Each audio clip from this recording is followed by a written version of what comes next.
السلام عليك يا رسول الله السلام عليك حبيبي يا نبي الله السلام عليك يا رسول الله السلام عليك حبيبي يا نبي السلام عليكم ورحمة الله وبركاته.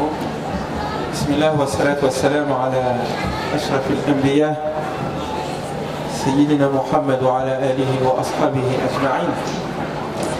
Avant toute chose, j'aimerais remercier Farid et toutes les personnes qui contribuent à l'organisation de ces événements qui durent quand même depuis plus d'une trentaine d'années. Et je pense que quelquefois, quand nous étions... souvent on entend de la part de nos professeurs l'idée de la persévérance. Et souvent on pose la question, oui mais on persévère comment? Concrètement, les conseils que vous nous donnez, comment on les vit? Et en tout cas, en ce qui concerne la persévérance, on en a un exemple concret à travers cette action menée d'année en année et toujours avec la même efficacité, toujours avec la même compétence. Donc Allah subhanahu wa ta'ala fasse que tous ceux et celles qui s'occupent de ce genre de journée et qui nous rapportent des moments de spiritualité aussi intenses en soient récompensés. Sinon, j'aimerais commencer mon propos qui ne va pas durer longtemps parce que en fait Farid m'a attrapé comme ça dans le coin en me demandant de venir immédiatement vous dire quelques mots. Et en réfléchissant pendant l'intervention du frère Youssef, je me disais quel est l'essentiel que j'aimerais laisser, quel est l'essentiel que j'aimerais donner dans ces quelques moments de conversation. Et au fond, l'essentiel que j'aimerais en tout cas vous donner et qui est mon essentiel à moi, c'est le rapport avec le livre, le rapport avec le Coran. Je pense qu'il faut savoir donner des clés aux gens qui leur permettent d'être indépendants ensuite. Des clés qui leur permettent d'être en contact direct avec la source, de telle sorte qu'ils n'ont pas besoin du serviteur et de sa maladresse quant à son apport de cette source-là. Alors elle commence ainsi la conversation. Alif Lam Ra Tilka ayatul kitabil mubin Inna anzalnahu Qur'anan Arabiyyan la'allakum ta'qilun نحن نقص عليك أحسن القصص بما أوحينا إليك هذا القرآن وإن كنت من قبله لمن الغافلين Alif Lam Ra. Voici les signes d'un livre évident. Nous te racontons la plus merveilleuse des histoires, la plus belle des histoires. Nous te la racontons à toi qui es en train de l'écouter. Nous te la racontons à toi qui es en train de méditer. Nous te la racontons à toi dont le cœur est disposé à l'entendre. Ce livre-là, nous l'avons fait descendre en une langue arabe. Pourquoi? En une langue humaine. Pourquoi? En une langue que vous devez comprendre. Pourquoi? La'allakum ta'qilun, afin que vous puissiez réfléchir. L'objectif, la transformation, la descente du livre dans une langue arabe humaine, elle n'a qu'un but. Elle est là pour que vous puissiez interagir. Elle est là pour que vous puissiez réfléchir. La'allakum ta'qilun. Et pour que vous réfléchissiez, une histoire vous est racontée. Et auparavant, à toi qui es en train d'écouter ce livre, Mohammed bien sûr, alayhi salatu wassalam, mais aussi tous ceux qui l'écoutent avec lui à travers les siècles, cette histoire la plus merveilleuse t'est racontée. Et auparavant, certes, tu étais du nombre de ceux qui en étaient inconscients. Avant la révélation, avant le sens, avant cette lumière, tu étais de ceux qui étaient inconscients. Et au contact de ce livre, tu deviens conscient. La conversation commence ainsi. Et en réalité, je pense qu'elle devrait toujours commencer ainsi. Que la base, la source qui a permis au prophète Mohammed alayhi salatu wassalam d'être ce qu'il est devenu, et auparavant, certes, il n'était que du nombre des inconscients, et nous serions, nous aujourd'hui sans le Coran, inconscients de la personne du prophète, eh bien, cette source-là, c'est elle qui a fait du prophète l'homme qui a transformé le monde. Et c'est cette même source qui est encore présente, intacte, qui fait que nous pouvons nous aussi transformer le monde. Donc en réalité, encore une fois, c'est l'essentiel. Tout court, toute réflexion, ne tournons pas autour du Coran à mes yeux, ne donne que de l'inconscience. Alors, c'est ce que j'aimerais que vous reteniez dans les quelques minutes que nous allons passer ensemble. Lisons le Coran, méditez le livre, faites-en la source de votre réflexion, faites-en votre conversation incessante au sein de votre cœur. Faites-le lorsque vous vous sentez seul et qu'à un moment donné vous vous sentez dans une difficulté intense, immense, qui traverse la vie de tout un chacun ici. Faites-le à ce moment et faites comme si, comme le frère Youssef le disait tout à l'heure, comme s'il vous était révélé. Et rappelez-vous ces moments où le prophète lui-même était dans la même condition et le Coran de lui dire « Wadduha » je le jure. Et Dieu n'a pas besoin de jurer. Je le jure par l'aurore et son éclat. « Wallayli idha saja » et je le jure par la nuit lorsqu'elle s'étend sur la terre. Ton éducateur et soutien, ton maître, ton Seigneur, il ne t'a pas abandonné. Il s'est adressé au prophète, alayhi salatu wassalam, mais faites comme s'il s'adressait à chacun d'entre vous. Ton éducateur ne t'a pas abandonné, il n'est pas fâché contre toi. Les épreuves que tu rencontres, les difficultés qui sont les tiennes, ne sont pas là pour marquer une certaine malédiction, ne sont pas là pour indiquer une colère quelconque contre toi. Les épreuves font partie de la vie. Les épreuves sont une preuve de l'amour de Dieu.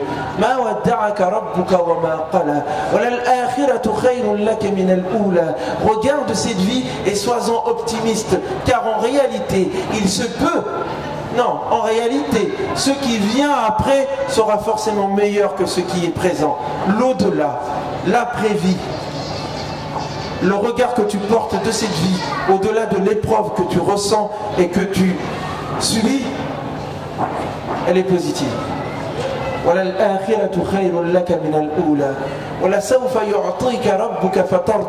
Et encore un autre regard, car en réalité l'épreuve que tu vis n'est rien par rapport à la générosité de ton éducateur, elle n'est rien par rapport à la générosité de Dieu. Ce que tu vis aujourd'hui n'est qu'un peu par rapport à la générosité d'Allah. Et il te donne un regard, regarde ton passé.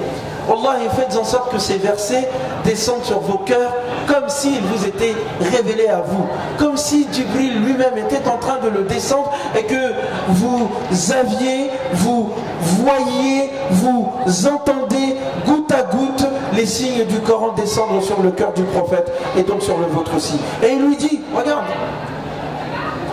Alam yajidka yatiman fa'awa, si bien que après le jour il y a la nuit et après la nuit il y a le jour, si vrai que après ce monde il y a l'au-delà qui vient, et si c'est vrai que les dons de ton Seigneur sont éternels et qu'ils sont infinis et que tu as un espoir à mettre dans ces dons-là, auparavant regarde, tu étais orphelin et je t'ai accueilli. Nous étions jeunes et petits, nous ne connaissions rien, et regardez comment Dieu nous a fait grandir et nous a donné ce que nous avons aujourd'hui. Le passé, les générosités passées en disent long sur les espoirs futurs. Alam yajidka yatiman fa'awa wa wajadaka dhallan fahada. Ne t'a-t-il pas trouvé auparavant? Mais regarde ta situation d'aujourd'hui. Tu étais ignorant et il t'a enseigné.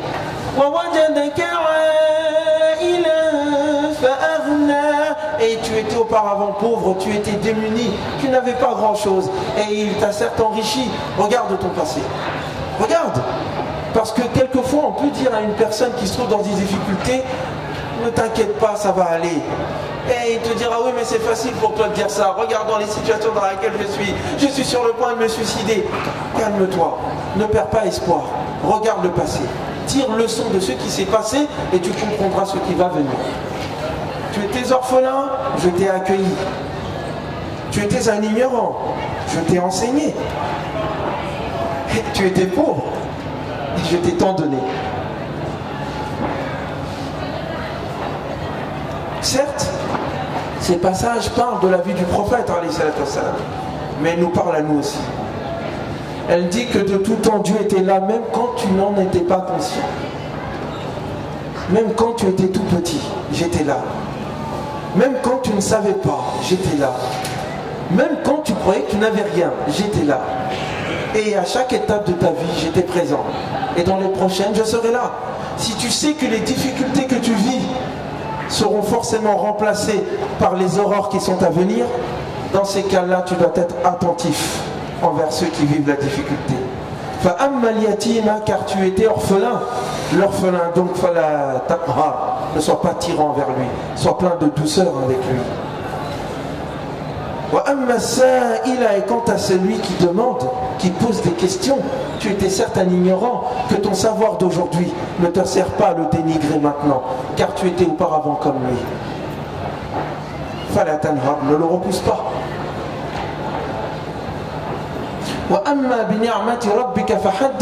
Et quant aux bienfaits de ton Seigneur, donne-les, proclame-les, parle-en. Tu as de la chance, tu as eu un parcours. Tu es sorti de difficultés, parle-en autour de toi. Fais-en le signe du don généreux, du don infini d'Allah subhanahu wa ta'ala envers ses créatures. Donne aux autres l'exemplarité de ton parcours qui t'a fait sortir de la nuit qui s'étend vers l'aurore qui sort et ainsi donne espoir aux autres. Faites en sorte que ces passages du Coran vous parlent à vous dans vos problèmes quotidiens. Mais pas que. Mais pas que. Souvent, nous avons un rapport avec le Coran qui est un rapport d'ordre légal, légaliste. Et nous pensons que souvent pour être avec le livre, pour lire le Coran, il faut avoir un bac plus 5. Pas forcément diplômé de Sciences Po, mais surtout diplômé de l'Azhar. On pense qu'il faut avoir la barbe qui tombe jusqu'au nombril. Ça viendra un jour, Inch'Allah, pour la mienne. Mais, ou qu'il faut aller dans un pays arabe et apprendre... C'était mon cas, je suis parti dans différents pays. Et j'en suis revenu avec l'idée que ce que j'avais en France me suffisait largement. Bref, souvent nous pensons que pour être en contact avec le Coran, il faut avoir fait des années et des années de sharia. C'est faux. C'est une grave erreur. C'est une erreur, c'est une ruse pour moi-même de shaitan. En réalité, le Coran, s'il est universel parce qu'il parle à chacun d'entre nous. Quelle que soit la langue dans laquelle elle est traduite, nous en tirons toujours des enseignements. La preuve en est que, pas plus tard qu'il y a 2 jours, pardonnez-moi l'improvisation, mais c'est le moment qui m'inspire, pas plus tard qu'il y a 2 jours, une femme merveilleuse, ma maman, qui ne connaît pas l'arabe, et qui m'a mis pourtant sur la voie de la connaissance, ainsi que mon papa. Il y a 2 jours seulement, elle m'appelait et, discutant avec elle, elle m'encourageait dans mes études, en me disant qu'il faut persévérer malgré les difficultés. Et dans ses propos, elle me dit, tu sais, Ousmane, l'homme a été créé d'argile. Pourquoi? L'homme a été créé d'argile, Ousmane, n'oublie pas. C'est-à-dire l'argile. Donc l'homme, il n'est pas fini. Donc l'homme, il est modelable. Donc il peut s'adapter à toutes les difficultés. Il peut s'adapter à toutes les situations. C'est pour ça que Dieu nous a créés à partir de l'argile. Elle raccroche. Je dis à celle qui est à côté de moi, ma mère vient de m'apprendre quelque chose du Coran que je n'avais pas vu. Alors je connais le Coran. Elle ne connaît pas le Coran comme moi je le connais. Elle ne connaît pas la langue arabe comme moi je le connais. Elle lit le Coran dans le français. Mais pourtant elle vient de dire quelque quelque chose que je n'avais pas vu. Ensuite, elle me rappelle, Ousmane, n'oublie pas, l'homme a été créé à partir de l'argile. C'est pas un argile sec, c'est un argile encore humide.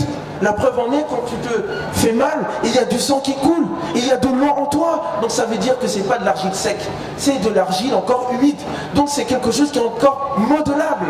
Donc tu es encore modelable, tu n'es pas fini. L'homme est capable de s'adapter dans toutes choses. Elle raccroche. Est-ce qu'elle a lu le Coran en arabe? Non. Est-ce qu'elle est partie faire les études que moi j'ai pu faire à l'université ou ailleurs? Non plus. Est-ce qu'elle a pu apprendre l'arabe et des poèmes et des tonnes de livres de droit musulmans, aller à l'USH et faire des cours et des cours? Non plus. Elle m'y a encouragé, mais elle ne l'a pas fait. Et pourtant, ce qu'elle m'a appris, autant d'années d'études, ne me l'ont pas fait percevoir dans le Coran. Le Coran se donne non pas à celui qui a le plus de capacité de faire des discours, il se donne à celui dont le cœur est épris et assoiffé de connaissances. Et Allah donne sa baraka à qui il veut. À un enfant comme à un ancien, à une femme comme à un homme, à un ouvrier comme à un intellectuel, à un jeune homme qui est né en France, comme à un vieux monsieur ou à un jeune homme qui est à la Mecque. Le Coran se donne à chacun. Et en réalité, et je vais clore mon sujet là-dessus, c'est parce que le Coran est universel qu'il n'est pas enfermable dans le commentaire des uns et des autres. C'est parce que le Coran vient de Dieu qu'aucun d'entre nous ne peut dire c'est bon, j'ai tout dit du Coran, et que personne ne peut dire autre chose que ce que moi j'ai dit. C'est parce que le Coran est éternel que nous, citoyens musulmans français, avons la tâche de renouveler la pensée musulmane. Et peut-être que ce renouveau, qui sait, va venir de l'une ou de l'un d'entre vous ici. Peut-être que cela viendra d'une personne, d'une jeune fille, d'un jeune homme qui rentrant chez lui dira « Oh, le jeune homme Ousmane là, il a dit qu'il fallait qu'on lise le Coran, et bien je vais jeter un coup d'œil dessus et je vais voir ce qu'il me dit. » Et que à chaque instant, quand on se pose des questions, on peut ouvrir le livre et y trouver un élément de réponse, un signe de réflexion, un miracle qui ouvre le cœur. Et c'est ce miracle-là qui fait que chacun d'entre nous sommes responsables par rapport à ce que le Coran nous donne. Que personne ne dit « je ne savais pas ». Que personne ne dise « je ne pouvais pas le lire ». Allah dira « mais je vous ai laissé un livre ». « Fihi vikrukum » dans lequel il y a votre rappel. Et ceux qui sont venus avant vous. Je vous ai laissé un livre dans lequel il y a toute clarté. Hudan, une guidance. Wa rahmatan, et une miséricorde. Pour un peuple de croyants. Pour des gens qui ont la flamme de la foi qui vibre dans leur cœur. Voilà à qui s'adresse le Coran. Et donc il s'adresse à chacun d'entre nous ici. وأقول قولي هذا وأستغفر الله لي ولكم فاستغفروه إنه هو الغفور الرحيم. ربنا آتنا في الدنيا حسنة وفي الآخرة حسنة وقنا عذاب النار وقنا عذاب القبر. Fais, Ya Allah, que le Coran soit une lumière dans nos cœurs. Et donne-nous, Ya Rab, cette luminosité qui nous font être des dons pour ce pays. Donne-nous, Ya Rab, la lumière de l'humilité, la force et le courage de la parole juste et la persévérance de la construction. Amin. Amin. Amin. السلام عليك يا رسول الله السلام عليك حبيبي يا نبي الله السلام عليك يا رسول الله